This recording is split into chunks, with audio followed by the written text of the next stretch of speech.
રામ કબીર કઈ નહીં, ચાલુ કરી દેજો હવે.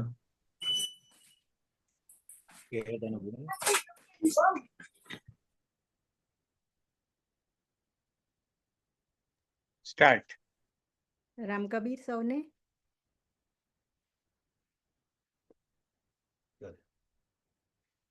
जिस दिन गुरु जी तेरा दर्शन होगा, उस दिन सफल मेरा जीवन होगा। तन मन मेरा जब अर्पण होगा, उस दिन सफल मेरा जीवन होगा।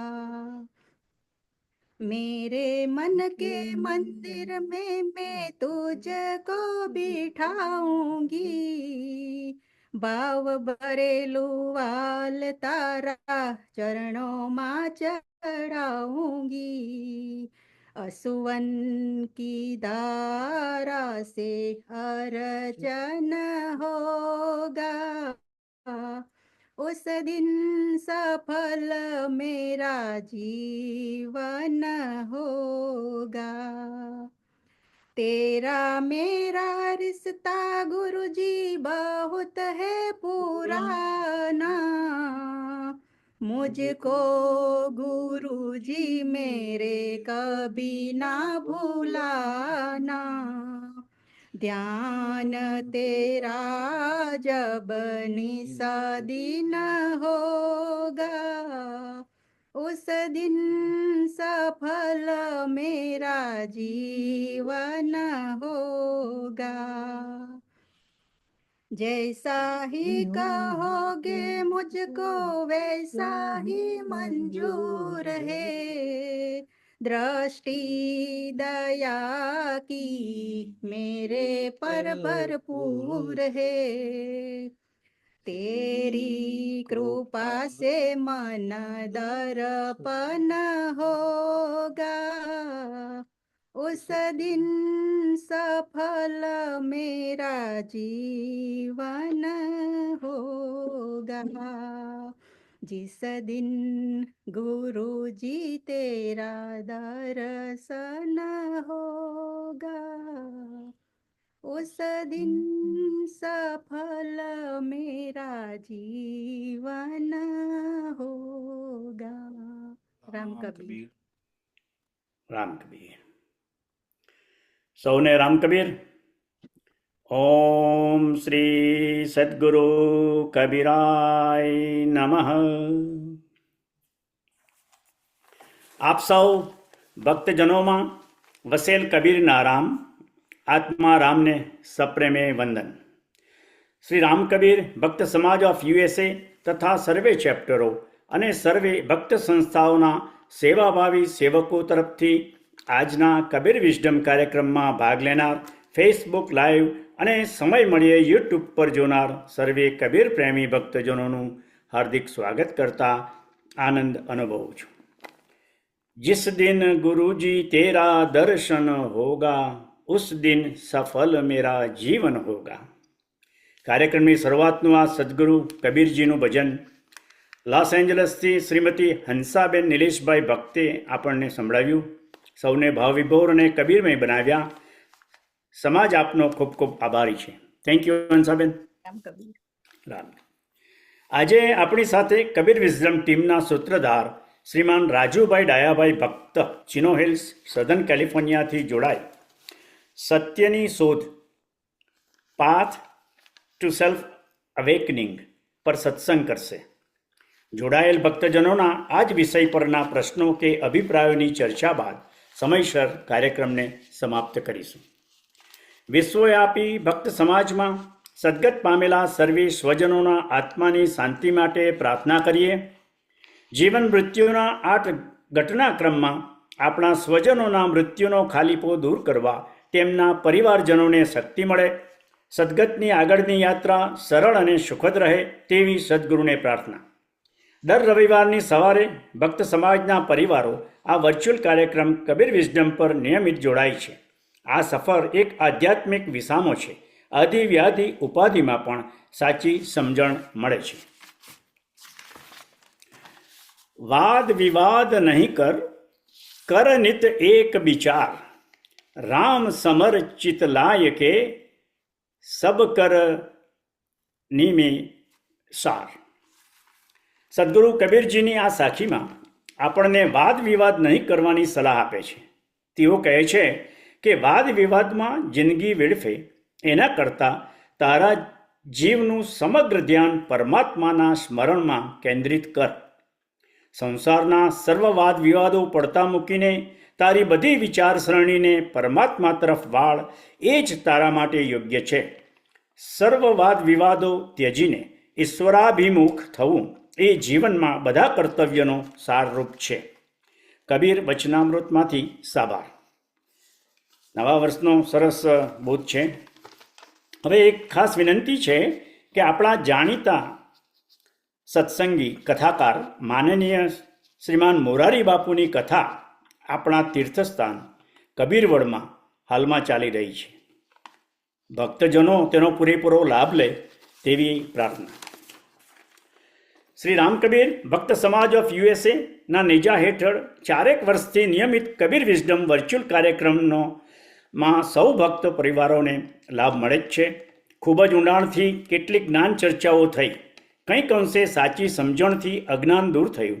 હવે આ ભેગું કરેલું જ્ઞાન માહિતી આ 2025ના નવા વર્ષથી સ્વ મહેનત કરી જાગ્રત રહી તે પ્રમાણે ન જીવીએ તો તેનો પૂરેપૂરો લાભ મળતો નથી. આ 2025ના વર્ષ દરમિયાન સાચી આધ્યાત્મિક સમજ સાથે સરસ રીતે જીવવાનું વર્ષ, અંતરને અજવાળવાનું વર્ષ, જીવનમાં ઉત્સવ ઉમેરવાનું વર્ષ. જીવો અને જળહળો.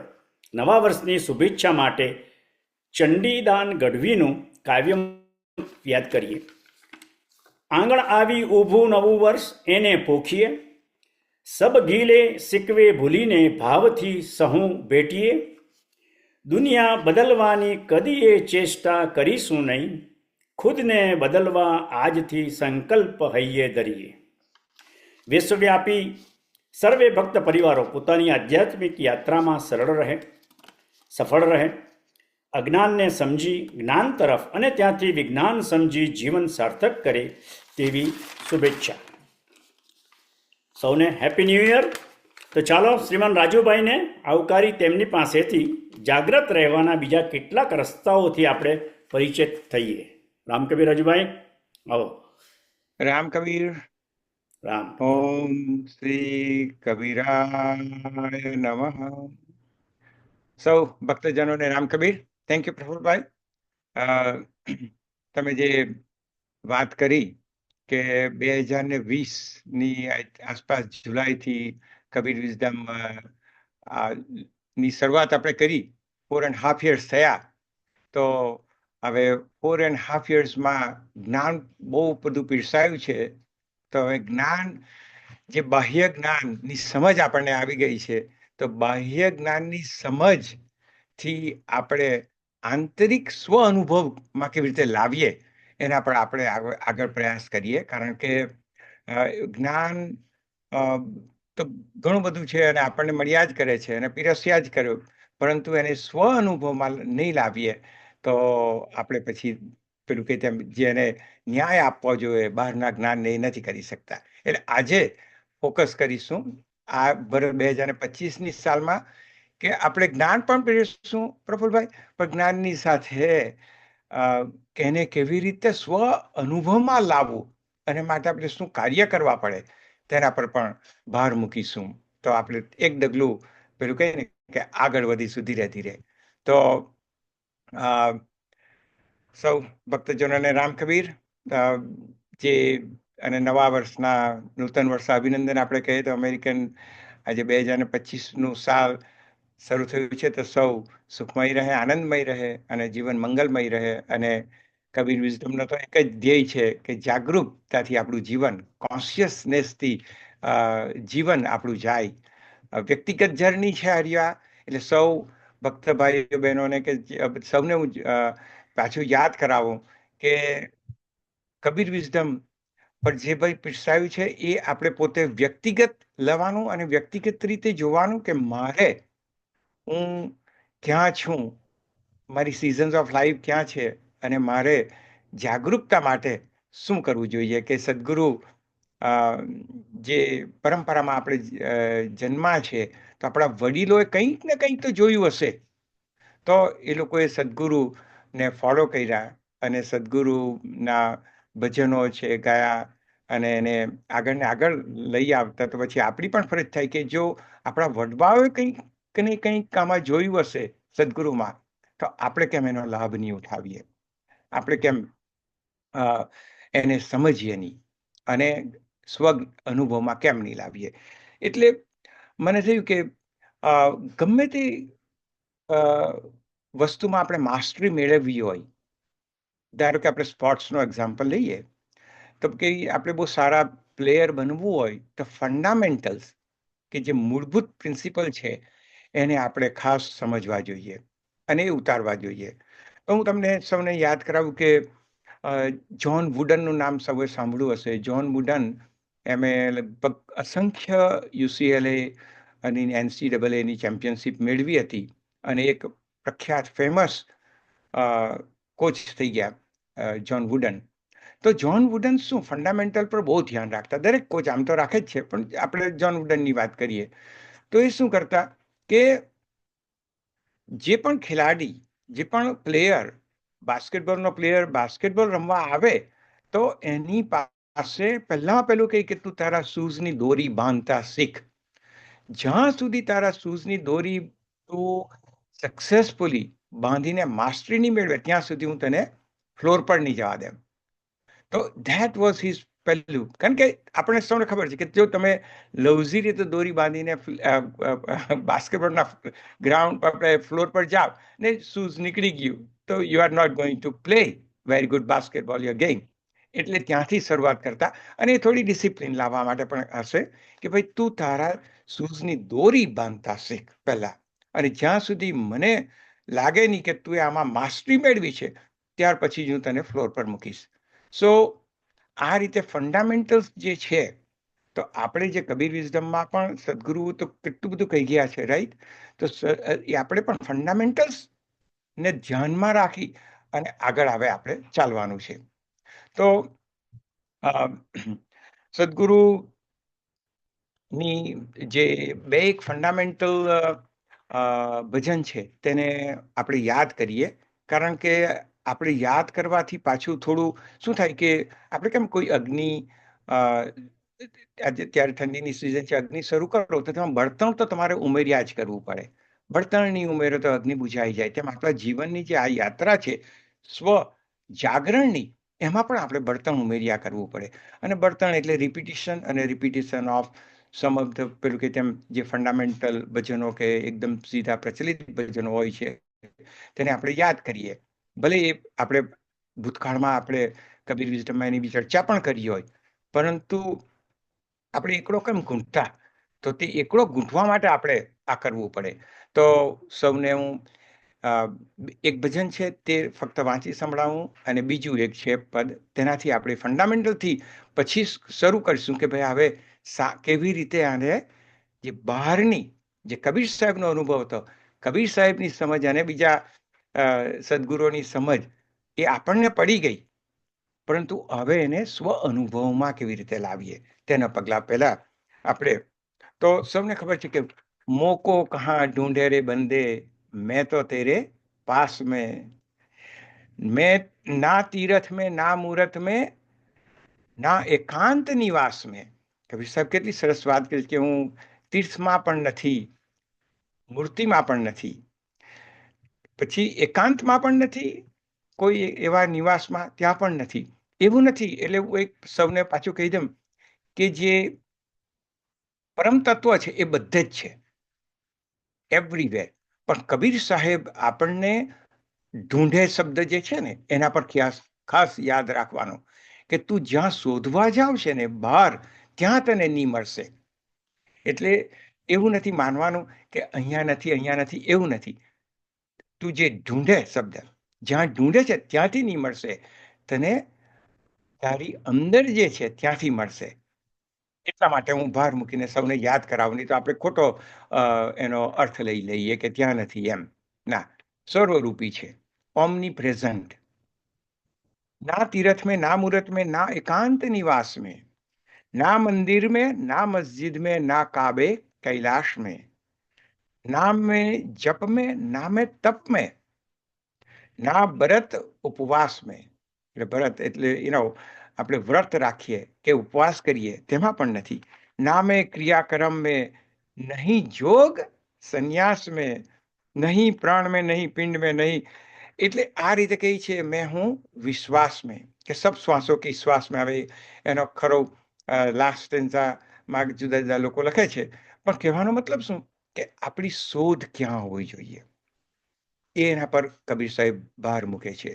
નહીં તો આપણે શું કે બહાર શોધ્યા કરીએ ને તો પછી પેલી એક જોક્સ જેવું છે ને કે એક ડોસીમાં ની કંઈ પેલું એ ખોવાઈ ગયું, એની સોય ખોવાઈ ગઈ, અને પછી બહાર શોધ્યા કરે તો બધા લોકો આવીને કહે કે ડોસીમાં શું છે, કેવી રીતે હેલ્પ કરીએ, શું થયું, તો કે મારી સોય ખોવાઈ ગઈ. તો કે ચાલો સોય શોધવા લાગ્યા, બધા શોધવા લાગ્યા. પછી પૂછે કોઈ કે ક્યાં ખોવાઈ ગઈ, એ તો ઘરમાં ખોવાઈ ગઈ. પૂછે કે તું બહાર કેમ શોધે, કે ઘરમાં અંધારું છે, બહાર પ્રકાશ છે એટલે બહાર બહાર શોધું એમ. એટલે આપણું એવું નહીં થવું જોઈએ કે બહાર પ્રકાશ છે એટલે આપણે ત્યાં બહાર શોધીએ, એવું નથી. એટલા માટે કવિ સાહેબ કે તારી અંદર શોધ, અંદર આપણને અંધારું લાગે એટલે આપણે બહાર જઈએ પણ તમને મળશે નહીં, એવું કબીર સાહેબ આમાં કહે છે. તો એ ફંડામેન્ટલ તો સૌને યાદ છે અને આપણે અસંખ્ય વાર સાંભળ્યું છે. બીજું એક છે, તેમાં હવે આપણે કયા પગલાં લેવાના છે, શું કરવાનું છે, પ્રથમ પગલું શું કરીશું આપણે, તેના પર આપણે લઈ જઈએ ફોકસ. તો બીજું છે તેમાં કબીર સાહેબ કહે છે કે મન રે જાગત રહીએ ભાઈ, મન રે જાગત રહીએ ભાઈ, ગાફિલ હોય બસતી મત ખોએ, ચોર મુસે ઘર જાય. એમ એકવાર હું વાંચી જાઉં અને પછી આપણે એના પર થોડી ચર્ચા કરીને પગલાં શું કરવા તેના પર ધ્યાન રાખશું આપણે. તો મન રે જાગત રહીએ ભાઈ, गाफिल होए बसती मत खोए, चोर मुसे घर जाए, सट चक्र की कनक कोठरी, बस्त भाव है सोई, ताला कुंजी फुलक के लागे, उगणत बारन होई, पंच पहरवा सोई गया है, बसत जागन लागी, जुरा मरण व्यापे कछु नाही, गगन मंडल लई लागी, करत विचार मन ही मन उपजे, ना कहीं गया ना कहीं आया, है कबीर संसार सब झूठा, રામ રતન ધન પાયા. કબીર સાહેબ આ પદમાં આપણને એમ કહે છે કે મન રે જાગત રહીએ ભાઈ, તું જાગતો રહેજે. કારણ કે આપણને શું છે, મનને જાગતું રહેવું એટલે કે હોશ આપણો કેવો છે, કોન્શિયસ. આપણે દરેક કાર્યમાં કેટલા કોન્શિયસ છે. મિકેનિકલ આપણું બધા જ કાર્યો મિકેનિકલ થઈ જતા હોય છે. તો હોશ કેવી રીતે રાખીએ, હોશ કેવી રીતે જગાવીએ, કેમ? કારણ કે કબીર સાહેબ આગળ કહે છે કે મન રે જાગત રહીએ ભાઈ, તું જો નહીં જાગતો હોય, મન પ્રત્યેનું જાગરણ તારું નહીં હશે, ગાફિલ એટલે કે તું ઊંઘી જશે, તો શું કહે કે ઊંઘી જશે તો ચોર મુસે ઘર જાય, ચોર ઘૂસી જશે. ચોર કયા બધા છે, આપણે લોભ છે, ક્રોધ છે, કે બીજા બધા અસંખ્ય જેને આપણે નેગેટિવ ઇમોશન્સ કહીએ, નેગેટિવ વિચારો કહીએ, એ બધી વસ્તુઓ પર આપણું ચોર બધા અંદર મનની અંદર ઘૂસી જશે. એમ કે સટ ચક્ર કી કનક કોઠરી, એમ કે આ એક સુંદરતમ શરીર જે કે ચક્રો છે, મેઇન ચક્રોની જ વાત કરે છે. એ પાછું યોગમાં જેમણે અભ્યાસ કર્યો તેમને ચક્ર પર ધ્યાન હોય તે ચક્રની વાત કરે છે કે કનક કોઠરી, આ કોઠરી એટલે શરીર બનેલું છે, મસ્ત ભાવ હે સોઈ, એકદમ ઊંઘમાં છે રે એમ. તાલા કુંજી ફલક કે લાગે, એટલે એમ કે જો એના પર ચાવી જો મળી જાય ને તો સદગુરુનું એક છે ને ભજન કે કહા સે આયા કહા જાએગા, खोज कर ले अपने घर की, सदगुरु मिले तो तान बतावे खोल दे खिड़की. તો તેમ તાલા કુંજી ફુલક કે લાગે, એમ કે એ તરત જ ઉગડી જાય તો સદગુરુ પાસેથી ચાવી મળી જાય તો એમ ઉઘડે તો બાર ન હોય, એટલી વાર નથી લાગતી. પંચ પહેરવા સોઈ ગયા. પંચ પહેરવા એટલે આપણી ઇન્દ્રિયો, 5 ઇન્દ્રિયોની વાત કરે છે સદગુરુ, કે ઊંઘી જાય ક્યારે? ત્યારે એ શાંત થઈ જાય, જ્યારે બસત એમ કે બસત જાગન લાગી, જેવી જાગૃતતા આવશે ને આપણી અંદર કે ઇન્દ્રિયો સુઈ જશે. કારણ કે અત્યારે શું થાય કે ઇન્દ્રિયો તરફથી જે ઇન્ફોર્મેશન આવે ને એ આપણને દોડાવે, મન એની પાછળ દોડે. અને એ ઇન્દ્રિયો બધી જ વસ્તુ, આંખ છે, કાન છે, જીભ છે, નાક છે, બધું જે મેઇન આપણી ત્વચા છે, એ બધી ઇન્દ્રિયો બહારથી ઇન્ફોર્મેશન લાવે અને એ ઇન્ફોર્મેશન પર આપણું મન દોડે અને ઓટોમેટિક ચાલે. તો એ કબીર સાહેબ શું કહે કે જેવું જાગરણ મારામાં આવ્યું ને, કમ્પ્લીટ જાગરણ, બસત જાગરણ લાગી, પંચ પહેરવા સોઈ ગયા હે. ઇન્દ્રિયો હવે મને દોડાવતી નથી. હા, ઇન્દ્રિયોથી જે કંઈ કામ કરવું હોય તે કરે, પરંતુ એ દોડાવે નહીં. આ એક બહુ મહત્વની વસ્તુ છે કે હવે એનો જે વિઝડમ છે, એની અંદર જાગરણ છે, એનાથી એ કબીર સાહેબ કે હું જીવન જીવું, નહીં કે મારી ઇન્દ્રિયો મને કંટ્રોલ કરે. આ એક બહુ મહત્વની સમજવાની છે અને આપણે લાવવાની જરૂર, કારણ કે હવે આપણે 4.5 વર્ષથી જે સમજ, બાહ્ય જ્ઞાનની સમજ કેળવી છે, કારણ કે આપણે બધા ઇન્ટેલિજન્ટ છે, ઇન્ટેલેક્ચ્યુઅલ છે, એટલે સમજ તો આપણને પડી જવાની. પણ એ એમનો અનુભવ હતો, સદગુરુનો અનુભવ હતો, ક્યાં તો જે કોઈ સંતોને સાંભળ્યા છે, સંતોનું જ્ઞાન લીધું, એમનો અનુભવ હતો. આપણે અહીંયા કબીર સાહેબને જ ફોકસ રાખીએ છીએ. તો સદગુરુનો જે અનુભવ છે, એમના અનુભવથી એમણે વાત કરી. સમજ આપણને પડી ગઈ કારણ કે આપણે ઇન્ટેલિજન્ટ છે, પણ એ આપણો સ્વ અનુભવ નથી, સદગુરુનો જ અનુભવ છે. એના પર ફોકસ. એટલા માટે હવે આપણે આને આગળ લઈ જવાની અમે પ્રફુલભાઈ સાથે કે ટીમે નક્કી કર્યું છે કે હવે થોડું ઉડાણમાં લઈ જઈએ કે ભાઈ બાહ્ય જ્ઞાનથી અંતરયાત્રા, આપણી જે સ્વ અનુભવની અંતરયાત્રા કેવી રીતે આપણે જઈએ, શું કરવું જોઈએ એમ. તો પછી સદગુરુ કહે છે કે જરા મરણ વ્યાપે કછું નહીં, એમ કે જન્મ મરણ ક્યારે? બસત જાગન લાગી, એ કમ્પ્લીટ જાગરણ આવી ગયું તો જોયું, કબીર સાહેબે અનુભવ્યું કે જન્મ અને મરણ તો થતો જ નથી, જે ભગવદ્ ગીતામાં શ્રી કૃષ્ણ અર્જુનને કહે છે બીજા ચેપ્ટરમાં, રાઈટ? તો તે જ કે જુરા મરણ કછું આપે નહીં, ગગન મંડળ લઈ લાગી.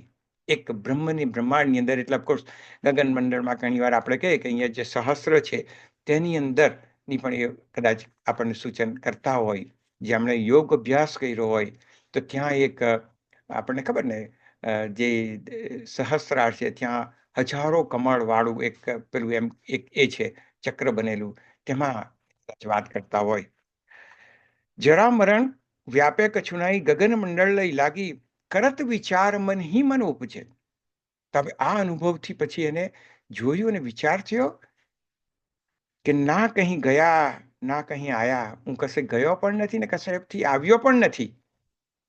જે શ્રી કૃષ્ણ ભગવદ્ ગીતામાં કહે છે ને કે એક આજન્મ છે, આત્મા જે તારું સ્વરૂપ છે એ આજન્મ છે, એનું જન્મ પણ નથી થયું ને મૃત્યુ પણ નથી થતું એમ. તો તે તત્વની એ વાત કરે છે. એટલા માટે કબીર સાહેબનો અનુભવનું ના કછું આયા ના કછું ગયા, કહે કબીર સંસાર જબ જૂઠા, એટલે જે સંસારમાંથી હું જોતો છું, ઇન્દ્રિયો થકી સમજ મેં કેળવી છે, એ જૂઠી છે. કે આપણે કેમ અસંખ્ય વાર ફ્યુનરલ બધાની જઈએ, ફ્યુનરલ એટેન્ડ કરીએ ને કે પેલા ભાઈનું મૃત્યુ થયું, પણ એ શરીરની જ વાત હોય છે. એ સંસારમાં જો એ જ સમજ પડી જઈએ તો એ સમજથી ચાલીએ, તેને એ સંસાર સબ જૂઠાની વાત કરે છે કબીર સાહેબ. નહીં તો આપણે એના શરીરમાંથી જે આત્મા જે તત્વ છે એ આજન્મ છે, જે શ્રી કૃષ્ણ વાત કરે ને કબીર સાહેબ વાત કરે છે. તો એ કબીર સાહેબ એમ કહે છે કે મેં જોયું ના કછું ના કहीं આ ગયા ના કहीं આયા, કહે કબીર સંસાર સબ જૂઠા, રામ રતન ધન પાયા. બસ એ જે રામ રતન, જે અમૂલ્ય રત્ન મને મળી ગયું, તો પછી આનંદ વિભોરથી એમનું જીવન એ થઈ ગયું કે ભાઈ ના, હું કશે મારું જે તત્વ છે એ કશે જતું પણ નથી, આમ જન્મ પણ નથી, મૃત્યુ પણ નથી. એટલા માટે સંસારને, જે આપણે સંસારમાંથી જે શીખીએ છીએ તેના પર એ ફોકસ કરે છે કે તને જો પ્યાસ હોય તો તું આના તરફ જા ને આને સમજ, તો પછી રામ રતન ધન પાયો. જે મેં જે પામ્યું છે એ તું પણ પામશે, પણ એના માટે ઓફકોર્સ આપણે મહેનત કરવી પડશે. તો હવે આપણે આવીએ મહેનત પર. કેવી મહેનત કરવાની, શું મહેનત કરવાની? કારણ કે આપણે જો ધંધાકીય મહેનત કરીને આટલા પ્રોગ્રેસ કરીને આટલી કમ્ફર્ટેબલ લાઈફ જીવીએ છીએ આપણે સૌ પૃથ્વી પર, સારી કાર છે, સારું મકાન છે, તો એના પ્રત્યે આપણે મહેનત કરી તો જ તો મળ્યું આ બધું. તો પછી સદગુરુ જે કહે છે તેના પ્રત્યે પણ મહેનત કરવી પડે. તો આપણી પ્યાસ પહેલામાં પહેલી હોવી જોઈએ. પ્યાસ ના હોય તો પછી આર્યા માર્ગ પર આપણને કોઈ એ નહીં થાય, એટલો બધો લાભ નહીં થાય. કારણ કે આપણે ફક્ત એક કેઝ્યુઅલ કાર્ય કર્યા કરીએ. તો સૌ પ્રથમ જે ભાઈઓ અને બહેનોને પ્યાસ હોય અને સમયની અનુકૂળતા હોય, હું પાછો ફોકસ કરીશ, યાદ કરાવીશ કે રોજની આપણને 1440 મિનિટ મળે છે. Everyone gets 1440 minutes a day, અને 10,800 મિનિટ અઠવાડિયાની મળે. તો હવે 1440 મિનિટ કે 10,800 મિનિટમાં આપણે કેટલી મિનિટો આ હવે જે વાત કરીશું એના પ્રત્યે મારે એ પ્રયોગો કરવા માટે મારે મૂકવાની છે. એ તમે તમારી પ્યાસ પર જશે અને તમારી સમયની અનુકૂળતા. કારણ કે એવું પણ હોય કે કોઈ 35 વર્ષના વ્યક્તિમાં જવાબદારીઓ ઘણી હોય તો કદાચ સમય નહીં પણ કાઢી શકે. તો જે લોકો સો કોલ્ડ ફ્રી થઈ ગયા છે અને હવે ખબર છે કે થોડા જ વર્ષો પછી એ લોકોની અંતિમ આ યાત્રા પૃથ્વી પર શરીરમાંથી પૂર્ણ થશે, તો આ શરીર એક યંત્ર છે, એ યંત્ર થકી હું કેવી રીતે હું આને આગળ વધારું, મારી પ્યાસને અનુભવ તરફ કેવી રીતે લઈ જાઉં.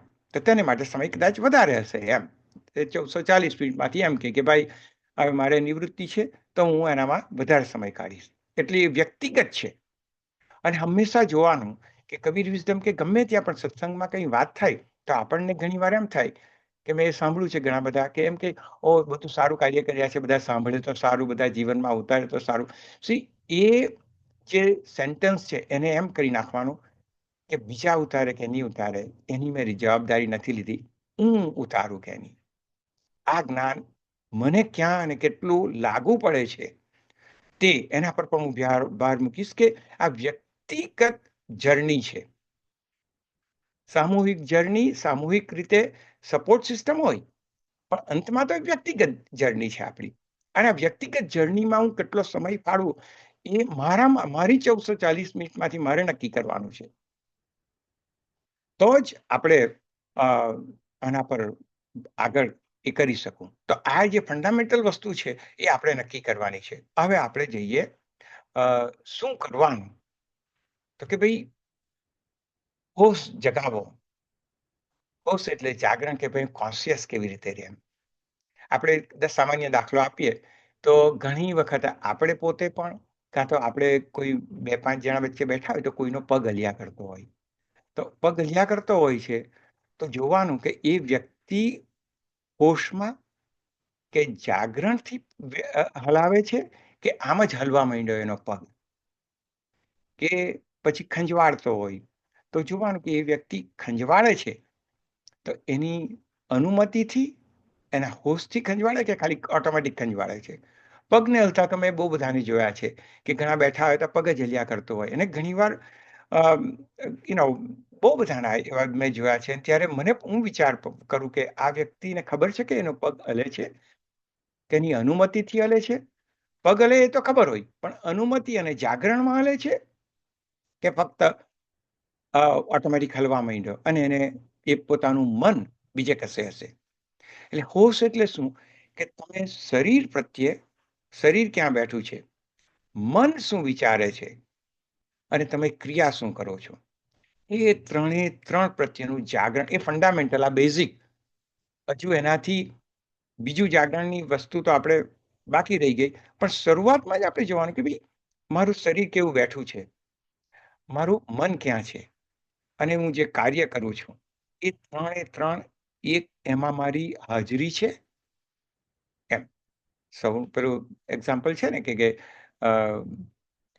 બુદ્ધ જ્યારે એના કાન પર માખી આવી તો એણે એકવાર ઉડાડી, પછી પાછી એણે માખી તો જતી રહી પણ પાછી ઉડાડી, તો પછી બધા એના શિષ્યો પૂછે કે પાછું કેમ, માખી તો ઉડી ગઈ. તો કે પહેલા હું બેભાન હતો, જ્યારે મેં ઓટોમેટિક માખી આવીને મેં એને ઉડાડી દીધી. બીજી વાર મેં હોશમાં લઈ ગયો અને હોશમાં જાગૃતતાથી મેં માખીને ઉડાડી. એટલે મારે એમ કે જાગવાનું છે. કંઈ પણ કાર્ય કે મેં માખી ઉડાડી ત્યારે પણ મારું જાગરણ હોવું જોઈએ એમ. તો આપણે શું કરવાનું છે કે ભાઈ હું હોશ કેવી રીતે જીવનમાં લાવું, જે ફંડામેન્ટલ વસ્તુ. અને એ ક્યાંથી શરૂઆત કરો? ધારો કે આપણે શરૂઆત સૌથી ઇઝી કરવું કે ભાઈ હું પાણી પીઉં છું, તો તમારે ધારો કે 1440 મિનિટ મળે છે તો નક્કી કરવાનું કે ભાઈ કે હું એટલીસ્ટ 15 મિનિટ, બહુ નહીં, આપણે કંઈ માઉન્ટેન એવરેસ્ટ નથી ચડવાનો, નાના સ્મોલ વસ્તુથી શરૂ કરશું. કારણ કે સ્મોલ વસ્તુમાં જાગરણ રહેશે ને, સ્મોલ વસ્તુમાં, તો મોટી વસ્તુમાં પણ જાગરણ રહેશે તમારું. એટલે નાની વસ્તુથી ચાલુ કરો. તો શું કરવાનું કે ભાઈ ઓકે, હું આ પાણી પીઉં છું તો મેં ગ્લાસ લીધો, ગ્લાસને ધીરે ધીરે લાવીને મેં જોયું, હોઠ સાથે એના ટચ થયું, પછી પાણી મુખમાં ગયું, પછી મોઢામાં ફર્યું, પછી ધીરેથી એની જે કેવી હતી, ઠંડુ હતું, ગરમ હતું, એને ધીરે ને કેવી રીતે અન્નનળીમાંથી પસાર થતું છે, આ બધા પ્રત્યેનો હોશ. એટલા માટે કે આ ધીઝ આર ધ ફંડામેન્ટલ. એકવાર તમે એક સ્ટોરી તમને કહું કે જાપાનમાં તલવારબાજીનો સેશન હોય છે, બધા સેન્ટર હોય છે. તો એક ઝેન માસ્ટર હશે, એનું તલવારબાજીનું પેલું એક એનું સેન્ટર, તો ત્યાં લખેલું હાઉસ ઓફ ગોડ એમ. અને ત્યાં છે તે એક જેણે તલવારબાજી શીખવી છે, એટલે એ જાય છે અને પેલા ગુરુ, એના ઝેન ગુરુને કહે કે મારે તલવારબાજી શીખવી છે એમ. તો કે હા ભાઈ, આ કેટલો સમય છે તારી પાસે? તો કે મારી પાસે બહુ શોર્ટ સમય છે, એમ કે મારી પાસે બહુ સમય નથી, પણ મારે તલવારબાજી શીખવી છે. તો હા તું આવ એમ કહી ને એને છે તે આવવા દીધો, એને રાખ્યો. અને પછી સવારથી એને ગુરુ કહેવા માંડે કે ભાઈ આજે હા તું આ બધું આ ઝાડુ લગાવ, બધું સાફસૂફી કર, બીજું ગાર્ડન સાફ કર, ગાર્ડનમાં તું આમ કર. તો થોડોક વખત પેલાને તો એમ લાગ્યું કે ચાલની ભાઈ આ મારે સેવા કરવી પડશે કંઈ એમ, બિફોર તલવારબાજી શીખે તે પેલા. શું થયું કે આ ઝેન માસ્ટર હતા ગુરુ, એક દંડુકો રાખતા. એ કંઈ પણ કાર્ય પેલો કરતો હોય, તલવારબાજી શીખવા આવેલો શિષ્ય, એને પાછળથી મારે. કંઈ પણ કાર્ય કરતો હોય ત્યારે ગોલ શું કે ભાઈ તું સજાગ છે ને આ કાર્યમાં. તો શરૂઆતમાં તો પેલો ગભરાઈ જતો કે આ કેવો ગુરુ, તલવારબાજી તો શીખવતો નથી ને સામે દંડુકો મારે મને એમ, આ શું છે જો એમ. તો એ તો પછી કે તલવારબાજી ક્યારે શીખવાના? તો કે શીખવીશ તને એમ કે. અને પછી પાછો એ બીજું કામમાં લાગે, દંડુકો મારે. પછી ધીરે ધીરે પેલો સાવધાન થવા માંડ્યો, એટલે સજાગ રહી. કંઈ ગાર્ડનમાં પાણી પાતો હોય ને ક્યારે ગુરુ આવી નહીં જાય દંડુકો લઈને, તે સજાગ રહેતો. કંઈ ઝાડુ વાળતો હોય ત્યાં સજાગ રહેતો. પછી ઓચિંતો એક દિવસ ગુરુ એ સૂતો તો રૂમમાં, ત્યાં આવીને દંડુકો મારે. તો ત્યાં પણ પેલો ગભરાઈ ગયો કે આ શું છે, આ ગુરુ તો મારી નાખવાનો એમ. પછી એને ધીરે ધીરે ખ્યાલ આવવા માંડ્યો કે આ ગુરુ મને જગાડતો રાખે છે.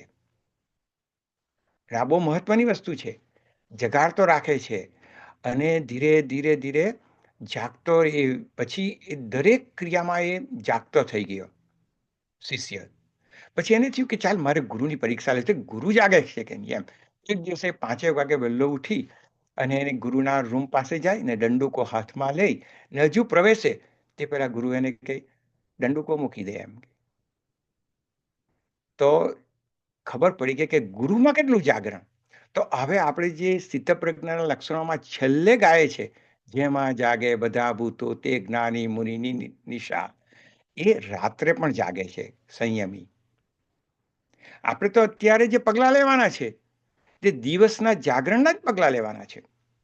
કારણ કે આપણી પાસે જે ચૈતન્ય છે એની મોરોલેસ 3 અવસ્થા છે અને ચોથી એક અવસ્થા છે તેની વાત કરીએ, ટૂંકમાં લઈ લઈએ કે પહેલી અવસ્થા આપણી અત્યારે જે જાગરણ છે તે સો કોલ્ડ જાગરણ, આપણે થોડુંક જાગતા છે પણ તો પણ મેં પગ હલાવવાની વાત કરી કે ખંજવાળવાની વાત કરી કે એ બધું જો ઓટોમેટિક થતું હોય તો એ આપણી ઊંઘમાં કાર્ય થતું છે.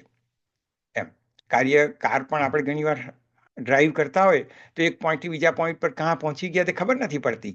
એમ કે આ વૃક્ષો છે, વાદળો છે, એ બધું નથી જોતા, વિચાર ચાલ્યા કરતા હોય છે મનમાં, તો એ અર્ધ જાગરણ કહેવાય આપણું. બીજું છે તે આપણી સ્વપ્ન અવસ્થા, કે આપણે સ્વપ્ન જોયા કરતા હોય, દીવા સ્વપ્ન પણ જોએ અને ઊંઘમાં પણ સ્વપ્ન જોઈએ.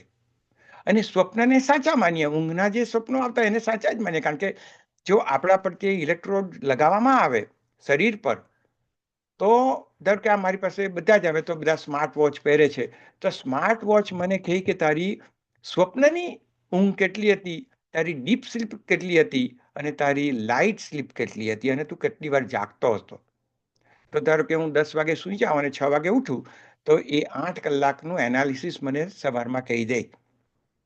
પણ મને તો સ્વપ્નમાં હું જોતો હોઉં તો સ્વપ્ન તો સાચા જ લાગે મને. તો એ સ્માર્ટ વોચને કેવી રીતે ખબર પડે કે ભાઈ તું સ્વપ્ન જોતો હતો કે તું ડીપ સ્લીપમાં હતો? તો જે કંઈ એ મેં કહ્યું તેમ ઇલેક્ટ્રોડ જો આપણા શરીર પર લગાવે તો આપણને એને ખબર પડે કે તમે કેવું રાતના પણ તમારી બિહેવિયર કેવી હતી, પણ તમને ખબર નથી પડતી. એટલે સ્વપ્ન અવસ્થા આવી ગઈ. પહેલા જે આપણી અર્ધ જાગરણની વાત કરી, બીજી સ્વપ્નની આવી, ત્રીજી ડીપર સ્લીપ, કે એવી ઊંઘ કે આપણને ખબર જ નહીં પડે. આપણે કેમ કહેવાય કે એકી ઊંઘી હવાર થઈ ગઈ, ખબર જ નહીં પડી. આપણે ઘણીવાર એવા શબ્દો વાપરીએ તો એ ડીપર સ્લીપ, એ ડીપ સ્લીપ આવે. અને ચોથી જે સ્ટેજ નથી પણ એક અવેરનેસ, એને તુરિયા સ્ટેજ કહે યોગ એમાં, રાજયોગમાં. તો તુરિયા સ્ટેજ કહી કે એ દરેક અવસ્થામાં જે જાગે છે એને તુર્ય કે ચોથી અવસ્થા. એ ચોથી અવસ્થામાં શું થાય કે તમે દરેક વસ્તુ પ્રત્યેનું જાગરણ તમારું હોય. જે રીતે જે પેલો ઝેન માસ્ટર જાગતો હતો, કે કબીર સાહેબ જે જાગરણની વાત કરે કે સ્થિતપ્રજ્ઞના લક્ષણોમાં જે કહે છે કે જેમાં જાગે બધા ભૂતો તે જ્ઞાની મુનિની નિશા, એમાં એ દરેક અવસ્થામાં, એ પછી જાગરણની અર્ધ જાગરણની આપણે કહીએ તો તે સ્વપ્ન અવસ્થા હોય, ડીપ સ્લીપ હોય, દરેકમાં એની જાગૃતતા ચાલુ જ હોય. એના માટે એ આપણી અંતિમ પેલું કહી તેમ અવસ્થા છે. ત્યાં સુધી તો આપણે પહોંચતા પહેલા ફંડામેન્ટલ્સ પર આવીએ કે ભાઈ હું આ ફંડામેન્ટલમાં શું કરી શકું, ક્યાં મારે કબીર સાહેબ કે મોકો કહાં ઢૂંઢે રે બંદે મેં તો તેરે પાસમાં, તો બીજે બધે શોધશે નહીં, તારી અંદર શોધ. તો મારે અંદર શોધવા માટે પહેલું પગથિયું શું કરવું, એ આપણે પ્રશ્ન થવો જ જોઈએ દરેકને, જેમને પ્યાસ છે તેમને. જેને પ્યાસ નથી ને કે ભાઈ મારે તો હવે સારા પૈસા છે, બાળકો સારા છે, કુટુંબ સારું છે, હેલ્થ ઓલરાઇટ છે, મોજ મજા કરવી છે તો હા મોજ મજા કરી, nothing wrong with it, you have your own journey. પણ જેમને વ્યક્તિ જાગરણ પ્રત્યેની પ્યાસ જાગી છે કે ના ભાઈ મારું મૃત્યુ ક્યારે આવવાનું એ મને ખબર નથી, પણ જ્યારે આવે તે પહેલા હું એટલીસ્ટ કેટલો જાગૃતતા હું કેળવું, તો એ જાગૃતતાથી હું જાઉં. તો તે લોકોની માટેની આ પ્રયોગની બધી વાત હું કરીશ. તો સામાન્ય રીતે આપણે ભોજન કરતી વખતે એવું નક્કી કરો કે હું એકાદ ભોજન તો એવું કરું કે એમાં કશું હોય નહીં આજુબાજુ, કારણ કે આપણી અત્યારે કેપેસિટી નથી બધી. જે શ્રીમદ રાજચંદ્ર શતાવધાની પ્રયોગ કરતા કે 100 વસ્તુઓ પ્રત્યે જાગતા, એ રાઈટ. તો 100 વસ્તુ પ્રત્યે જે જાગતા એનું તો એક અલ્ટિમેટ લેવલ હતું. આપણે તો 2 કે 3 કે 4 વસ્તુથી જ શરૂઆત કરવાની છે. અને પછી પેલી સ્ટોરી હું પતાવી દઉં ઝેન માસ્ટરની, કે એ પછી પેલો પૂછે કે તમારે તલવારબાજી ક્યારે શીખવાનું. જ્યારે ગુરુએ જોયું કે આ શિષ્ય બધી અવસ્થામાં જાગતો છે કે તારે તલવારબાજી શીખવાની જરૂર નથી, યુ આર સર્ટિફાઈડ, એમ કે યુ કેન ગો. એનો મતલબ જેમણે ઇવન પેલો બ્રુસલી હતો કુંફુ ફાઇટર, તેની જો થોડી ઘણી વાર્તા સાંભળી હોય તો 360 અવેરનેસ રાખતો, એમ કે કે એને આંખ ભલે આગળ જોતો પણ પાછળ શું થઈ રહ્યું છે એ પણ એને ખબર પડી જતી. આંખથી જ જોતો નહીં, 360 અવેરનેસ રાખતો, જે આપણે શ્રીમદ રાજચંદ્રની આપણે વાત કરતા છે કે શતાવધાની. તો એ અવેરનેસ એની હોશ એટલો બધો જાગ્રત કે આજુબાજુ શું ચાલી રહ્યું છે ને એ પણ એને ખબર પડી જતી. તો એ અવેરનેસ આવી ગઈ એટલે પેલો ગુરુ કે તું જા, હવે તારે તલવારબાજી શીખવાનું કહી, કારણ કે તારો હોશ જ એટલો બધો હશે કે દરેક પેલાનું એ આવશે તે પહેલા જ તું પેલો કે પ્રિપેર હશે. એ રીતે ગુરુએ પેલો દંડુકો હાથમાં લીધો તો ટેસ્ટિંગ કરવા માટે. ત્યારે ગુરુએ પૂછ્યું કે તમને કેવી રીતે, પેલો પૂછે ગુરુ તમને કેવી રીતે ખબર પડી? તો કે મારું માઇન્ડ એટલું સજાગ અને શાંત થઈ ગયું કે હું બીજાના વિચારો પણ જાણી શકું. તું આવ્યો, તારો વિચાર હું જાણી ગયો, એમ કે એમ. અને એ એક અલ્ટિમેટ લેવલ એ બધા હોય છે. આપણે તો પ્રાથમિક લેવલની શરૂઆત કરવાની છે. તો એક તો આપણે નક્કી કરી નાખ્યું કે ભાઈ હું 1440 મિનિટમાંથી સર્ટન મિનિટ હું મારી ઇન્ટેન્સિટી ઓફ જાગૃતતા માટે હું રાખું. બાકીનું તો તમારે બીજી બધી કાર્યક્રમો હોય તે પ્રમાણે કર્યા કરવા, રાઈટ? તેમાં પણ હોશ અલ્ટિમેટલી આવશે, પણ શરૂઆત પેલું કે ને કે તમારે મસલ બિલ્ડ કરવું હોય તો જીમમાં ગઈને તમારે વજન ઉચકવા પડે ને એનો જે સમય ફાળવીને કરવું પડે તે જ રીતે આ જાગૃતતામાં કરવું પડે એમ. ને મેં ધંધાકીય સફળતાની વાત કરી તેમ આમાં પણ સફળતા, આધ્યાત્મિક સફળતા પણ મળે જ આપણને, પણ મતલબ કે આપણે કાર્ય શરૂ કરવા પડે એની માટેનું. It is boring. હું તમને વાત કરી દઉં કે પહેલા બોરિંગ લાગશે, બીજા કોઈ જો તમને જોશો તો એમ કે આ શું ગાંડો થઈ ગયો કે શું કરતો છે એમ. કારણ કે it is a boring thing કે તમે આ ધીરેથી આ પાણીનું લીધું, ધીરેથી લઈ ગયા, આંખ મીચીને એને આનંદ માણ્યો, પણ એ પગલાઓ જરૂરી છે because these are the fundamental of self awakening કે સેલ્ફ જાગૃતતા. હવે આપણે બીજી વાત કરીએ તો એક આપણો જે કન્ટિન્યુઅસ ઇનર ડાયલોગ ચાલ્યા કરે છે, એક આપણી અંદર વાર્તાલાપ ચાલતો હોય છે. અને તમે આંખ મીચીને જો આંખ મીચો કે તરત જ ખબર પડે કે મારી અંદર કંઈ ને કંઈ વાર્તાલાપ ચાલે છે. સેલ્ફ ટોક એને કહીએ કે ઇનર ડાયલોગ ચાલુ થઈ જાય, ઓટોમેટિક ચાલુ થઈ જાય છે. તો એના પ્રત્યે આપણી જાગૃતતા કેટલી છે અને એ ખાસ ધ્યાન રાખવાનું. કારણ કે ઇનર ડાયલોગ જો નેગેટિવિટી તરફ લઈ જતો હોય, ભૂતકાળમાં લઈ જતો હોય કે ભવિષ્યમાં લઈ જતો હોય, તો પછી તમે જાગૃતતા જે સદગુરુ વાત કરે છે એ તો પ્રેઝન્ટ મોમેન્ટની વાત કરે છે. તો પ્રેઝન્ટ મોમેન્ટમાં તમે કેવી રીતે રહેવાના? જો માઇન્ડ તમને ભૂતકાળમાં લઈ જતું હોય કે ભવિષ્યમાં લઈ જતું હોય, કારણ કે એનો તો એક પેલું કે નેચર છે માઇન્ડનું. તમને ભૂતકાળની વાસ્તુ યાદ કરાવે, તમારી ભૂલો યાદ કરાવે, બીજાની વર્તન યાદ કરાવે કે ગમે તે રીતે, કાં તો ભવિષ્યની એન્ઝાયટીની વાત કરે. તો એ જે વાર્તાલાપ છે એને તો આપણે મિનિમાઇઝ કરવો પડશે, કારણ કે એ મિનિમાઇઝ નહીં થશે તો આપણું જાગૃતતા, એકવાર જાગૃતતા આવશે ને તો એ ડાયલોગ ઓટોમેટિક ઓછો થઈ જશે. જે રીતે કબીર સાહેબ કે ને પંચ પહેરવા સુઈ ગયા હે બસત જાગન લાગી. તો એ જેમ જાગૃતતા આવશે ને તેમ એ જે ડાયલોગ ઓટોમેટિક ચાલુ થઈ જતો હતો ને એ બંધ થશે, કારણ કે એના પ્રત્યે અવેરનેસ આવે એટલે એ શાંત થઈ જાય. એમ જે રીતે ક્લાસરૂમમાં બાળકો ધમાલ કરતા હોય ને ટીચર કે હેડમાસ્ટર આવે ને બધા શાંત થઈ જાય, તેમ એ પણ શાંત થઈ જાય. Awareness is your master. એટલે જાગૃતતા કે અવેરનેસ જે કહીએ એ બહુ મહત્વની વસ્તુ છે. એ આવે ને એટલે ઇનર ડાયલોગ આવે તમારો ધીરે ધીરે શાંત થવા, ઓછો થવા માંડે. અને આપણે ઘણા પ્રયોગો કર્યા છે કે શ્વાસ બંધ કરી દે તો વિચારો નથી આવતા. ઇનર ડાયલોગ પણ બહુ અઘરો પડે ચાલુ થવાનો. તો શ્વાસ અને આપણે જાગૃતતાનો ઘણો સંબંધ છે. તો આપણે પ્રયોગો પણ કર્યા છે પાસ્ટમાં.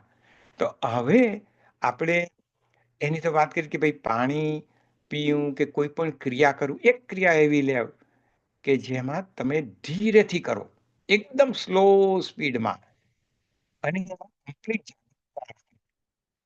ધીરે ધીરે ધીરે તમારી એ જાગૃતતા પછી વધતી જશે. એમ જે રીતે પેલો શિષ્ય ને તલવારબાજી માટે આવેલો તો પાણી પાય ને પાછળથી દંડુકો મારે, સાફ સુફી કરતો દંડુકો મારે, ગમે ત્યારે ગુરુ તો હાજર હોય. આપણા દેશમાં કોઈ ગુરુ હાજર નથી એટલે આપણે લેઝી થઈ જઈએ કે પાછળથી જગાડનાર નથી કોઈ. આપણી સ્પાઉસ પત્ની કે પતિ ગમે તું આવી છે એવું કરવા માંડીએ.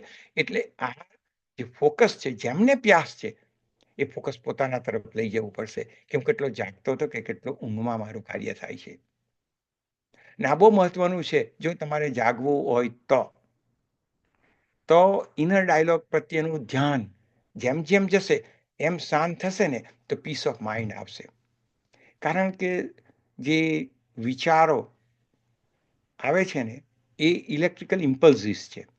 બ્રેઇનની અંદર એ ઇમ્પલ્સ થાય છે, સાયન્સ કહે છે.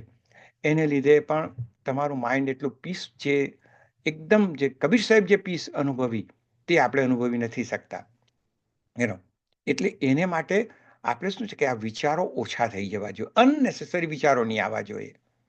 અત્યારે શું થાય કે આપણે અનનેસેસરી વિચારો આવે અને પછી આપણને મુસાફરી પર લઈ જાય. મને યાદ આવે કે પ્રફુલભાઈ આમ કર્યું, પ્રફુલભાઈ તાજવની આમ કે ડાવણીમાં રહી છે આજુબાજુમાં, પછી અંડાવાડામાં બહુ બધું એ શાકભાજી કરતા છે, ખબર નહીં આવે એક શાકભાજી અમને કોઈ દિવસ આપતા નથી કે કોને શું વેચતા છે કે શું. આ બધી મુસાફરી ચાલુ થઈ જાય. એકવાર ખાલી પ્રફુલભાઈ જ યાદ આવી વાતો તો આપણે જોવાનું છે કે મારી મુસાફરી, અનનેસેસરી મુસાફરી ચાલુ થઈ જાય છે. અને હું આ પ્રેઝન્ટ મોમેન્ટમાં જે દરેક સદગુરુ ગમે ત્યાં ગુરુ પાસે જશે તો ફોકસ તો રહેશે કે તું પ્રેઝન્ટ મોમેન્ટમાં કેટલું જીવે છે, ત્યાંથી આપણી શરૂઆત કરીએ. તું હોશમાં કેટલું જીવે છે ત્યાંથી આપણે શરૂઆત કરીએ એમ. તો એ આપણે પણ જોવા, જેમને પ્યાસ છે, નક્કી કરવાનું કે ભાઈ હું હોશમાં પ્રેઝન્ટ મોમેન્ટમાં જાગૃતતાની સાથે કાર્ય કરવામાં કેટલી મિનિટ ફાળવીશ. તો ઇનર ડાયલોગ આવ્યો. હવે કાર્ય, જે મેં કીધું કે કોઈ પણ એક કાર્ય કરીએ, ગમે તે કાર્ય કરતા હોય, રોજિંદુ કાર્ય બ્રશ કરતા હોય તો જોવાનું કે મેં બ્રશ ઉપાડ્યું, બ્રશને લઈ ગયો, બ્રશને હું કેવી રીતે આનંદમયથી અને જોતો છું, કેવી રીતે એ સાફ કરે છે મારું મોઢું, જે કંઈ કરતા હોય તે. તો તે તમારે નક્કી કરવાનું. પછી ધીરે ધીરે દરેક કાર્યમાં તમારો હોશ રહેશે. એ અંતિમ ચરણ. તો આપણે કહીએ તેમ 1.0 to 2.0 to 3.0 ની યાત્રા આપણે કરતા રહેવાનું છે. તો હવે ઇનર ડાયલોગ તો આપણે સમજ આવી ગઈ કે ભાઈ મારે વિચારો છે એના પ્રત્યેનું ધ્યાન રાખવાનું છે, રાઈટ. પછી કોઈ આપણે પગ હલવાની જોઈએ, કાન પર આપણે આમ તેમ એ નહીં કરવું જોઈએ, ફેસ પર આમ નહીં કરવું જોઈએ કંઈ પણ વસ્તુ એમ અનનેસેસરી. કારણ કે આપણી પાસે શું છે કે આપણે જાતે જ ગુરુ રહેવું પડશે, કારણ કે આપણી પાસે કોઈ દંડુકાવાળો ગુરુ પાછળ નથી. એ એક આપણને તકલીફ રહે. એટલે સ્વ અવલોકન કરવું એ એક બહુ મહત્વની વસ્તુ છે કે તમે જ્યાં ભૂલી ગયા કે ક્યાં હું અહીંયા ઊંઘી ગયો હતો, કે મારી ચાવી, ધારો કે આપણી કારની ગમે ત્યાં રહી જાય તો જોવાનું કે મેં ચાવી મૂકતી વખતે મારું માઇન્ડ ગમે ત્યાં હતું તો જ મને ચાવી ક્યાં મૂકી એનું ભાન નથી એમ. તો એ રીતે આપણે દરેક નાની નાની વસ્તુમાં થાય છે. હું તો પ્રયોગ કરી યાદ કરું છું, એવું નથી કે હું કઈ પહોંચી ગયો છું. It is continuous process for me, but I am sharing my experiences with you કે યસ ઇટ વિલ હેપન કે તમારા ઇનર ડાયલોગ ઓછા થઈ જાય તો ઇમ્યુનિટી શરીરની વધશે તમારી. કારણ કે અનનેસેસરી વિચારો જે તમને સ્ટ્રેસ ઊભો કરતા હતા એમ તે ઓછો થઈ જાય તો ઇમ્યુનિટી તમારી વધે, તમારી જીવનમાં થોડી પ્રસન્નતા રહે, તમે શાંત રહે, એ રીતે ઇનર ડાયલોગ. પછી બીજું શું કરવું પડે તો કે ભાઈ આપણે આપણા જે સાક્ષી ભાવ લાવવો પડે. તો સાક્ષી ભાવ કેવી રીતે, જે કબીર સાહેબ કહી છે ને કે કબીરા ખડા બાજાર મેં સબકી માંગે ખેર, ન કાહુ સે દોસ્તી ન કાહુ સે બેર. તો એ સાક્ષી ભાવમાં શું છે કે તમે સર્ટન વસ્તુમાં સર્ટન સમયે નક્કી કરો કે ભાઈ હું 30 મિનિટ એકદમ સાક્ષી ભાવમાં રહીશ, કે જેમાં હું કોઈ એનાલિસિસ નહીં કરીશ, કોઈ હું એમ નહીં કરીશ કે આ સારું છે કે ખોટું છે, આ જે છે તેને તે રીતે જોઈશ એમ. તો આ એક મહત્વની વસ્તુ છે. કારણ કે સાક્ષી હોય કે વિટનેસ હોય, એ કલ્ટિવેટિંગ ધ વિટનેસ વિધિન, કે આપણો જે વિટનેસ આપણે કરવો છે તો એમાં કોઈ એનાલિસિસ નથી થતું, કે વિટનેસ તો વિટનેસ જ કરે છે, સાચું થતું કે ખોટું થતું છે એ માઇન્ડ નક્કી કરે. પણ આપણે માઇન્ડ પ્રત્યેનું જાગરણ કરવાનું છે, કે માઇન્ડ પછી આપણને શું કરે, મુસાફરી પર લઈ જાય. So now this is another way કે હું સાક્ષી ભાવમાં કેટલો વખત રહી શકું, અને હું 15 મિનિટ રહી શકું, 10 મિનિટ રહી શકું, કે હું કોઈ પણ વસ્તુ પ્રત્યે સારું, કે જે કબીર સાહેબ કે ને કે ન કાહુ સે દોસ્તી ન કાહુ સે બેર, બધાને તટસ્થ અને સમભાવે હું જોઉં, તટસ્થતાથી જોઉં, તો હું કેટલી મિનિટ તટસ્થતા કેળવી શકું છું, એ આપણે જ નક્કી કરવાનું છે. તો એમાં એનો એક પ્રયોગ કરવાનો કે ભાઈ તટસ્થતા મારી કેટલી રહે છે કાર્ય પ્રત્યે, અને એ તમારે અવલોકન કરીને તમે જર્નલિંગ કરતા હોય તો પછી સાંજે લખવાનું કે ભાઈ આમાં મારી તટસ્થતાના જે પ્રયોગ હતા તેમાં આટલી વાર તટસ્થ તમે કેળવી શક્યો, પછી પાછો નહીં કેળવી શક્યો એમ. પણ એ ધીરે ધીરે ધીરે તમે વધતી જશે, અને જેમ જેમ તટસ્થતા વધતી જશે તેમ તેમ તમારી જે હેપીનેસની ચાવી છે એ બીજા કોઈ નહીં લઈ જઈ શકે. અત્યારે શું થાય કે બીજાના વર્તનથી કે વાણીથી આપણે ચાવી સોંપી દઈએ આપણી પ્રસન્નતાની, અને એ સ્થિતપ્રજ્ઞતાના લક્ષણોમાં આપણે એક વાત કરી જ છે. તો આપણે જોવાનું કે મારી પ્રસન્નતાની ચાવી હું બીજાના હાથમાં તો નથી આપી દેતો, કારણ કે મારામાં હું સ્થિતપ્રજ્ઞતા ખોવી દઉં એટલે બીજાના હાથમાં ચાવી જતી રહી, કારણ કે તેની નાચે હું નાચતો છું, એ મને ડાન્સ કરાવે છે. એ વસ્તુ આપણે ધ્યાનમાં રાખવાની છે, અને જોવાનું કે ભાઈ એન્ડ ઓફ ધ ડે કે મને આજે કોણે નચવો, કે કોને મેં પરમિશન આપી દીધી નાચવા માટે. તો એ who has the remote control of my life, એના પર આપણે ધ્યાન રાખવાનું. તો એ રિમોટ કંટ્રોલ ક્યાં જતું રહેતું છે, તે આપણા પાવર આપણો છે, એ રિમોટ કંટ્રોલ આપણું છે, પણ આપણે આપી નથી દેવાનું. પણ એ ક્યારે, આપણામાં હોશ, આપણામાં જાગૃતતા રહે તો. અને જાગૃતતા કેળવવા માટે આપણે આ નાના નાના પ્રયોગો કરવા પડે. એમ નાના નાના પ્રયોગો કરતા રહીશું ને તો ધીરે ધીરે એવો સમય આવશે કે તમે બહુ બધી વસ્તુમાં જાગૃત રહેશો, અને જાગૃતતા આવવાથી પછી તમારું સ્ટ્રેસ લેવલ એકદમ ઓછું થઈ જશે, કારણ કે માઇન્ડ જે અનનેસેસરી એનાલિસિસ કરીને સ્ટ્રેસ ઊભો કરે છે તે તમે એકદમ ઓછો થઈ જાય, અને તમે વર્તમાનમાં જીવો. હા, તમે ભવિષ્યના પ્લાનિંગ માટેનો સમય ફાળવો, ભવિષ્યનું પ્લાનિંગ પ્રત્યેની વાત કરો, પણ ફક્ત જે ભવિષ્યમાં પ્લાનિંગ કરવાનું છે તેના પર જ ફોકસ રહી, અને તમે એના આઉટકમ પર કે બીજા પ્રત્યે તમે પહોંચી નહીં જાઓ. તમે ફક્ત પ્લાનિંગ પર, એ પ્લાનિંગ પત્યું એટલે પાછા તમે પ્રેઝન્ટ મોમેન્ટમાં જે કંઈક કરતા હોય તેમાં આવી જાઓ એમ. અનનેસેસરી મુસાફરી જે માઇન્ડ તમને લઈ જાય છે આપણને, એ બંધ થઈ જાય, અને એના બહુ મોટા ફાયદા છે અસંખ્ય. નહીં તો સદગુરુ લોકો શાના માટે આપણને આ બધું કહી જાય, શાના માટે કહી જાય? એ લોકોનું તો કોઈ એવું હતું નહીં કે ભાઈ હું અત્યારે તો શું કે બધા મોટિવેશન વાળા અને બધા પૈસા બનાવે કે ભાઈ by my course of for $200 and you will achieve this and you will achieve that એમ. આ સદગુરુ લોકોનો તો કોઈ સ્વાર્થ હતો જ નહીં. એ લોકો તો આપણે વેચીને જ ગયા, એ કંઈ માગ્યું પણ નથી આપણને એમ. ઇવન આજે લાસ્ટ ટાઈમ જે વાત કરેલી કે પૃથ્વી પર જે આપણને જીવંત રાખવા માટે કેટલા બધા પરિબળો કામ કરે છે. સૂર્ય કામ કરે, સૂર્ય આપણને મફત એનર્જી આપે, અને આપણને આ વનસ્પતિમાંથી વનસ્પતિઓ આપણને ઓક્સિજન આપે. કેટલા બધા પરિબળો કામ કરે છે, ત્યારે આપણે જીવંત રહીએ છીએ. એક વ્યક્તિની જ વાત, આપણે પોતાની જ વાત કરવાની છે, બીજા બધાનો આપણે રિસ્પોન્સિબિલિટી અત્યારે નથી લીધી, કારણ કે આપણું જ જો વાહન સ્ટેડી નહીં હોય તો બીજાને ખભા પર બેસાડીને કઈ રીતે લઈ જવાના હતા? આપણે જ આપણી વાહનને સ્ટેડી કરવાનું છે. તો આપણે વાહનને સ્ટેડી કરવા માટે જોવાનું કે આટલા બધા પરિબળો કામ કરે પૃથ્વી પર મને જીવતો રાખવા માટે.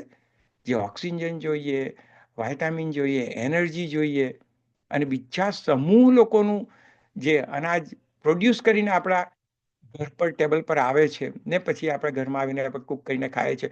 કેટલા બધા પરિબળો કામ કરે છે, રાઈટ? તો એનું આપણે ધ્યાનમાં રાખવાનું છે કે એના પ્રત્યેની જાગૃતતા આપણી રહી.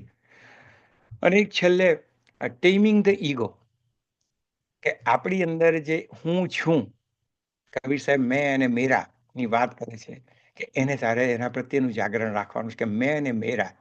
હા, તમે સંસારમાં જીવવા માટે અને એક વાર્તાલાપ માટે મેં અને મેરા તમે કરી શકો એમ, કે ભાઈ કેમ કે આ મારા ચશ્મા છે કે મારું શર્ટ છે એમ.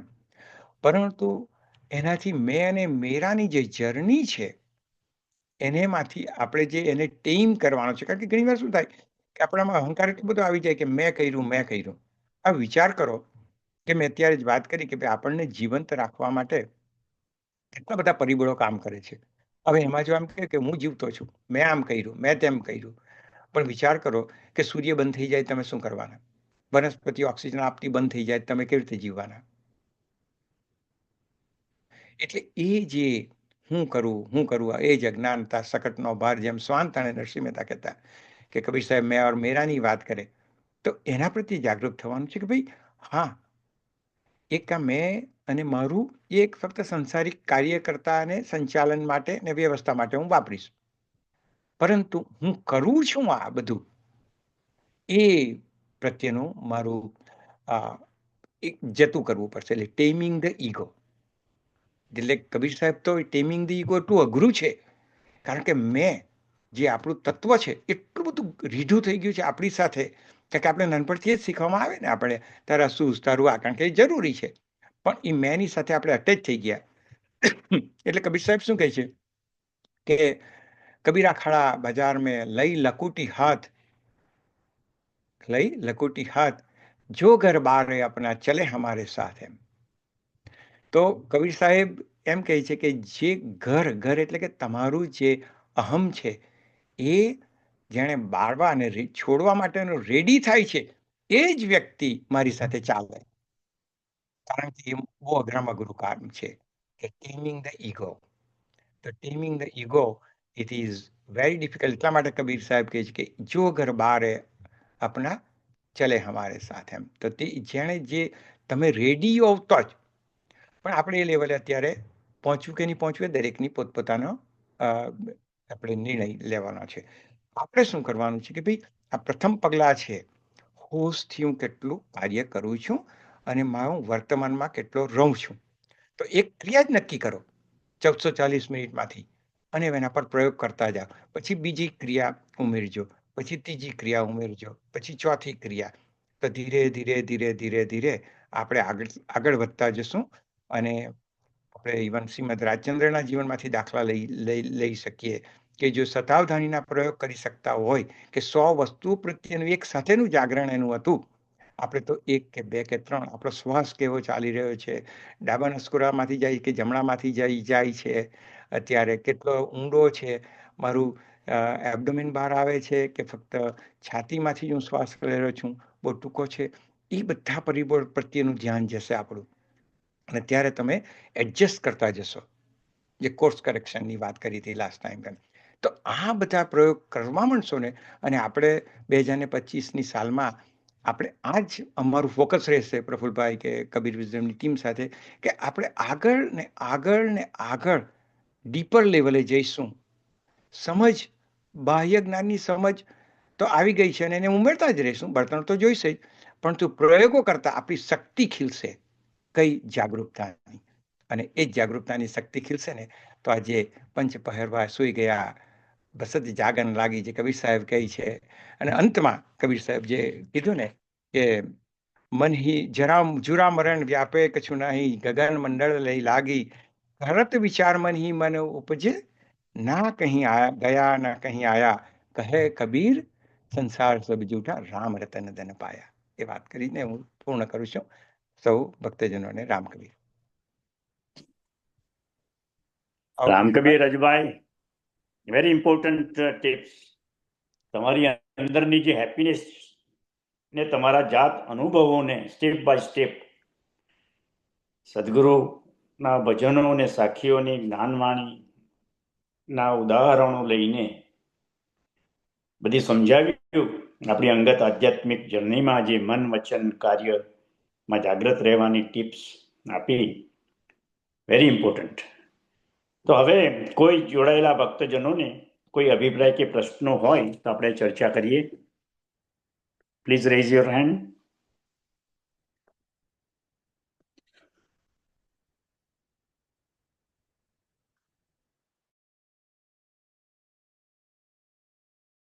ભાઈ.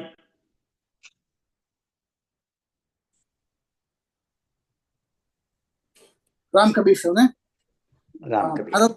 મારો પ્રશ્ન છે તુર્યાવસ્થા કે 360 ડિગ્રી અવેરનેસ. એની પહેલા સહસ્ત્ર ચક્ર વિશે મારે કેવું છે. જે આપણે માથા ઉપર છે તે 1000 પાંખડીઓ વાળું જાંબુડી કલરનું, ને જેમ સેન્ટરમાં જાય તેમ become little bit white study થાય ને છેલ્લે મોટું beam goes up on way. So that was about Sahastra chakra. પણ તુર્ય અવસ્થા કે 360 ડિગ્રી અવેરનેસ, જ્યારે ધ્યાન કરે, ધ્યાન કોઈ બી રીતનું હોય, કઈ બી વસ્તુ પર હોય, તો આપણે આજુબાજુ શું છે તે ખબર ના પડે. That was my experience. કોઈ વખત તો કોઈ આવીને જગાડવું પડે કે શું છે, એમ તારી પરિસ્થિતિ શું છે, આર્યુ ઓલરાઈટ એમ. તો તુર્ય અવસ્થામાં જે તમે એ કીધું કે ગુરુજી ડંગરો લઈને આવે શિષ્ય, અને ગુરુને ખબર પડી જાય, તો ઇઝ ઇટ ઇન ઓલ ધ્યાન અવસ્થામાં કે ઇઝ ઇટ સમથિંગ ઓનલી આ લર્નિંગ સેશનમાં જ હતું? એટલે તમારો પ્રશ્ન શું કે પેલા તુર્યાવસ્થામાં એકવાર રિપીટ કરો. 360 ડિગ્રી અવેરનેસ હોય એમ. રાઈટ. પણ જ્યારે ધ્યાન કરે તો આઈસી કઈ બી જાતનું ધ્યાન હોય, આજુબાજુ શું હોય છે તે ખબર ના રહી એમ. હા. મન અને બુદ્ધિ અને ચૈતન્ય એટલું બિઝી થઈ ગયું હોય તો બધી શક્તિ એની અંદર ત્રણની વચ્ચે વેચાયા કરે. અહંકાર ઇઝ સમથિંગ ડિફરન્ટ. કે લાસ્ટ ટાઈમ ગોવિંદભાઈ મેળવેલું કે 4 વસ્તુની અંદર આપણું ચૈતન્ય ફર્યા કરે એમ. રાઈટ. હા, એટલે જો આમાં શું છે કે તુર્ય અવસ્થામાં દીપકભાઈ, મારા નોલેજ પ્રમાણે કે ભાઈ તમે બધી જ વસ્તુ ધ્યાન એવું નથી કે ધ્યાન એક એકાગ્રતા કોન્સન્ટ્રેશન નથી. ઓકે, ઘણી વાર શું કે શરૂઆત થાય આપણી એકાગ્રતાથી, કોન્સન્ટ્રેશનથી, પણ ધ્યાન એવું છે કે તમે અવેર અબાઉટ એક્સટર્નલ અને ઇન્ટરનલ પ્રત્યેની જાગૃતતા. એ ધ્યાન ઘટે. ધ્યાન છે ને, મેડિટેશન તમે કરતા નથી. Meditation happens when your total awareness come stand still. એક તો બધી અંતરનું એ આવી જાય અંદરનું, અને પછી શું થાય કે meditation happens and you are completely aware of internal and external world. તેને મેડિટેશન કહેવાય. અને એ ધ્યાન it happens, you don't do. A non doing પ્રવાસ છે. અત્યાર સુધી શું છે કે આપણે વી ઓલવેઝ સંસારમાં જ કે ડુઈંગ જ કરીએ, કંઈ વસ્તુ કરવી પડે. ધ્યાન કરતા નથી. ધ્યાન હેપન્સ વેન બધા પરિબળો, all factors come in the place. So એ વાત એવી છે કે you are completely aware of external and internal world. આ જે બધા જે કીધું ને કે જેમાં જાગે બધા ભૂતો તે જ્ઞાની મુનિની નિશા, કે એમાં પણ સંયમી ઊંઘમાં પણ જાગતો જ હોય છે. આ શરીર સૂતેલું હોય, શરીર એ એના પેલું કે તમે આખા દિવસના કાર્ય પ્રમાણે એને જે આરામ જોવે ને તે મળતો હોય છે, શ્વાસ પણ ચાલતો હોય, બધું, પણ સંયમીનો હોશ જાગ્રત હોય છે એ રહ્યો એમ. એ ને હવે ચંદ્રશેખરભાઈએ પણ કીધું છે, તેમને પણ લાવીએ, એમણે શું કહેવું છે. તો ભક્તોને રામ કબીર, આપણે બધા ખૂબ સદભાગી છીએ કે આ પ્રસંગ દ્વારા મળીએ છીએ અને આપણી અંતર જાગૃતિ ભાઈએ વાત કરી, રાજુભાઈ. અને કબીરજી તો બહુ મહાન થઈ ગયા. એનું એક વખત ટોરન્સના ભક્ત સમાજમાં હોલમાં હું ગયો હતો. ત્યાં એક કબીરજીનો દોહો કે એનું બહુ મારા મગજમાં ઉતરી ગયું કે જ્યો તેલ મેં તિલ હૈ, જ્યો તિલ મેં તેલ હૈ, જો ચકમક મેં આગ, તેરા સાંઈ તુજ મેં હે, જાગ શકે તો જાગ. એટલે આ જે તળમાં છે, જે અંતરની વાત સમજ કે આ બધું જે છે એ આંતરિક જ છે બધું. આ બાહ્ય વસ્તુ શું છે, આપણે ટેવ શું પડી ગઈ છે, બાહ્ય વસ્તુ તમે કરો અને તરત એનું ફળ મળે. ધન you are okay with this. આપણે દેખાય આ કર્યું પણ યોગ અભ્યાસ કે કંઈ કરવા જાઓ, એ વાતો કરો, તમને કંઈ મળે નહીં. પણ અમે અંદર તમે જાઓ, ભગવાન કૃષ્ણ ભગવદ્ ગીતામાં ભક્ત લોકોની બહુ સુંદર વ્યાખ્યા કીધી. પહેલી જ સંતુષ્ટ સતતમ યોગી. જે સંતોષી છે, યોગ એટલે જોડાયેલો છે, એ લંગોટ મારીને ભાગવાની વાત નથી. યથાર્થમાં દ્રઢ નિશ્ચય, જે નિશ્ચયથી દ્રઢ છે, મયોપિત મન અને બુદ્ધિ મને સમર્પિત છે, મદ ભક્ત છે મેં, આવો ભક્ત મને પ્રિય છે. આ અંતર જાગૃતિની જ વાત છે આમાં. એટલે આ વસ્તુ ચપટી વગાડી વાંચીને નહીં, ઓવરનાઇટ સતત સંતુષ્ટ સતતમ યોગી સાધનાનો વિષય છે.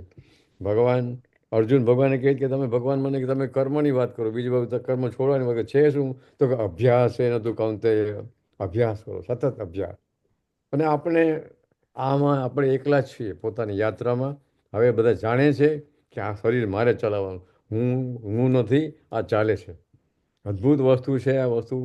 અમારા સારથીમાં સોનેજી બહુ સુંદર પીરસીને જીવનના શ્વાસ સુધી પીરસી ગયા. જે આ જાણે છે, આ સત્ય સમજે છે, એને બીજું કંઈ આવડતું નહીં, પીરસ્યા જ કરે છે. રાજુભાઈ પણ મને આમાં ભક્ત સમાજ લાવ્યા.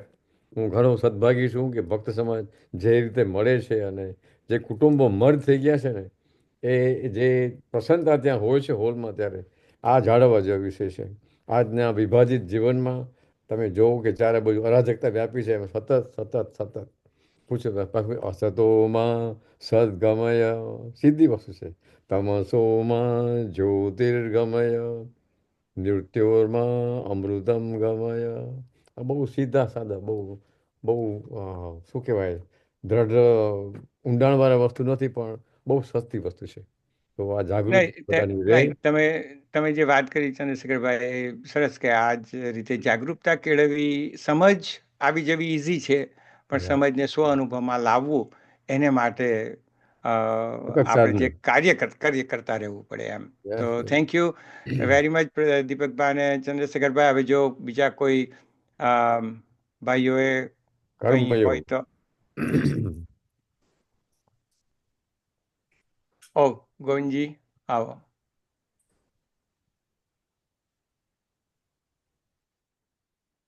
રામ કબીર સૌને. રાજુભાઈ આજે આપણે આંતરિક યાત્રાની વાત બહુ સરસ રીતે કરી કે આત્મજ્ઞાન વિશે. અને આ છેલ્લે એમણે જે અહમની વાત કરી કે અહમ આપણા જીવનમાં જે ભાગ ભજવે છે, તે એ અહમને એમણે શ્રીમદ રાજચંદ્રનો દાખલો આપ્યો કે શતાબ્દી એમનું 100 જે બધા પ્રયોગો કરતા, એ દરેકને આન્સર આપી શકતા. એ શ્રીમદ રાજચંદ્રએ કહ્યું છે કે અધમા અધમ અધિકો પતિ સકળ જગતમાં હોય, એ નિશ્ચય આવ્યા વિના સાધન કરશે સોય. એટલે આપણા જીવનમાં જો આ એક જ વાત આવે કે દરેકથી હું સૌથી નિમ્ન છું, કોઈ પણ જીવથી હું ઊંચો નથી, હું એના કરતાં નીચો છું, એ મારા કરતાં વધારે સમજુ છે. અહમ છેક ઓગળી જાય, ઝીરો થઈ જાય. તો આ વાત રાજુભાઈનું કહેવું છે કે જીવનમાંથી આપણે આ બધા જો વાત કરતા જઈએ તો પછી આપણને સ્થિતપ્રજ્ઞતાના આપણને અનુભવાય. અને બીજી વાત કે શ્રીમદ રાજચંદ્રનું જે એમના જે શતાબ્દીના પ્રયોગો હતા, એમાં પણ એમને એમ થયું કે આ મને મારા જીવનમાં થોડુંક અંતરાય ઊભું કરે છે, કારણ કે મને પબ્લિસિટી મળે છે, લોકો ઇન્વિટેશન મને આપે છે, એટલે એ મારું પતન થવાય. એ એટલે સુધીની એમની સમજ હતી. એટલે એમણે છેલ્લે પ્રયોગો બંધ કર્યા અને એમણે ત્યાંથી પ્રયોગોનું, કારણ કે મને નીચે લાવે છે, એને એમ થયું. એટલે ક્યાં સુધી અહમને આપણે ટાળવું, એ આવા મહાપુરુષોના જીવનમાંથી આપણને મળે. કેટલું બધું જ્ઞાન છે કે અહમને ટાળવા માટે આટલી સિદ્ધિઓ, આટલું એમને મળેલું, એ બધું બંધ કરી દીધું. રાજુભાઈ અને કબીર વિઝડમ ટીમને ખૂબ ખૂબ આભારી. આનંદ. રામ કબીર. Thank you Govindji. અને આજ તમે જે વાત કરી શ્રીમદ રાજચંદ્રની, પેલી જે આપણને ઘણી વાર શું થાય કે પેલું સન્માન જ્યાં જ્યાં થતું હોય, કબીર સાહેબ કહેતા કે માન પેલું માયા તજી તો ક્યાં તજા, માન તજા નહીં જાય, માન ગલે મુનિવર ગલે, માન બળે મુનિવર ગલે, માન સબન કો ખાય. તે શ્રીમદ રાજચંદ્રની વાત કરી કે તમને જો માન મળવા માંડે અને તેમાં જો તમે જતા ગયા કામથી, તો પછી હારમાળા પહેરાવે, જ્યાં બધું જ મળે, ને પછીથી તો તમે જે ટેમિંગ ધ ઈગો, કે ઈગોને જે આપણે ધીરે ધીરે ધીરે છોડવાનો છે એ નહીં થાય આપણાથી. એમ એટલે આપણે માન ક્યાં ક્યાં મળે છે ત્યાં પણ આપણે, લોકો તો આપવાના જ, લોકો તો આપણને આ રીતે સાલ ઓઢાડવાના કે બધું જ વસ્તુ કરવાના, પણ તેમાં આપણે જે દ્રષ્ટાભાવ રાખવાનો છે. કારણ કે આ બધી જ વસ્તુ તમે જોશો ને, જે હું વાત કરું છું ને, એક it plays a role in every step.